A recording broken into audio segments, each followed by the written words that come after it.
Price Lord. கர்த்தர் உங்களை ஆசீர்வதிப்பாராக. இன்றைக்கி தலைப்பு என்னென்னா அன்பு. அன்பை பற்றி தான் நம்ம பேச போகிறோம். நீங்கள் எத்தனை பேர் அன்பாக இருக்கிறீங்க? உங்கள் அக்கம் பக்கத்து வீட்டில் அன்பாக இருக்கிறீங்களா? உங்கள் சொந்த மதத்தில் அன்பாக இருக்கிறீங்களா? அன்பு உங்களுக்கு இல்லாவிட்டால் பரலோக ராஜ்யத்தில் பிரவேசிக்க முடியாது. அன்போ சகல பாவங்களையும் மூடும். நீங்கள் அன்பாக இருக்கிறீங்க, உங்களை நீங்கள் நல்லா கவனிச்சுக்கிறீங்க, உங்கள் மேலே நல்லா அன்பாக இருக்கிறீங்க, உங்கள் பசங்க மேலேயோ உங்கள் பிள்ளைகள் மேலேயோ சகோதரர்கள் மேலேயோ அன்பாக இருக்கிறீங்க. ஆனால் பிறரிடத்தில் அன்பாக இருக்கிறீர்களா? மற்றவர்களிடத்தில் அன்பாக இருக்கிறீர்களா? அன்போ சகல பாவங்களையும் மூடும் என்று நீதிமொழிகளில் சொல்லப்படுது. ஒருத்தர் பாவம் செஞ்சாங்கன்னா அந்த பாவத்தை சுட்டி காட்டக்கூடாது, அந்த பாவத்தை விட்டு வெளியே வர வைக்கணும்.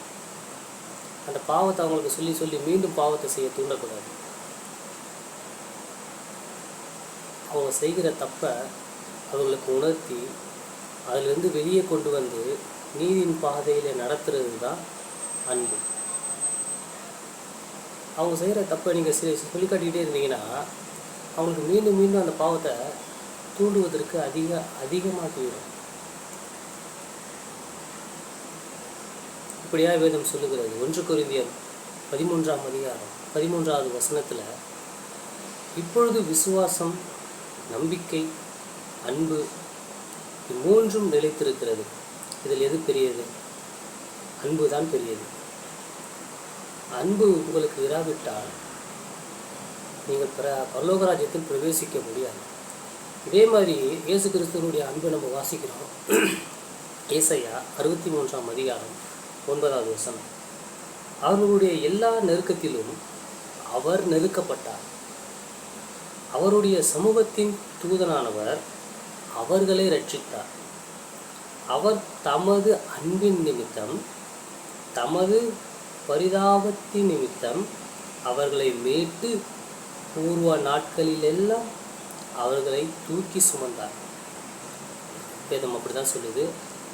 அன்பின் நிமித்தம்,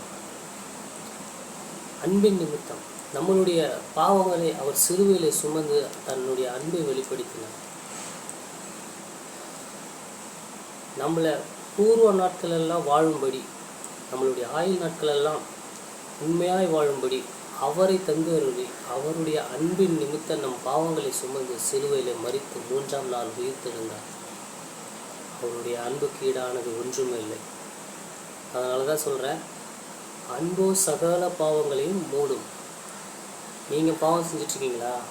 அவருடைய அன்புனால தான் உங்கள் பாவங்கள் இன்று மூடப்பட்டது. ஸோ உன்னில் நீ அன்பு கூறுவது போல பிறரிலும் அன்பு கூறுவாயாக. பேதுருவை பார்த்து கேட்குறாரு, பேதுருவே என்னில் அன்பாக இருக்கிறாயா அப்படின்னு கேட்குறாரு. ஆண்டவரே ஆம் என்று சொல்லுகிறார். மறுபடியும் கேட்குறாரு, பேதுருவே என்னில் அன்பாக இருக்கிறாயா? ஆம் ஆண்டவரே உமக்கு தெரியுமே என்று சொல்கிறார். அப்போ என்னுடைய ஆடுகளை மேய்ப்பாயாக என்று இயேசு கிறிஸ்து சொல்கிறார். அதே போல தான் தேவன் நம்மளுக்கு பாவம் செஞ்சவங்களை ஒவ்வொருத்தரையாக உணர்த்துறாரு.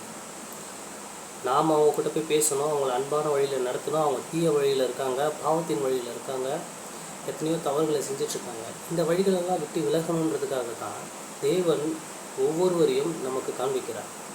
பாவம் செய்து அவர்களுக்காக சிபியுங்கள், அவர்களோடு கூட போய் பேசுங்க, தன்னுடைய அன்பை வெளிப்படுத்துங்க.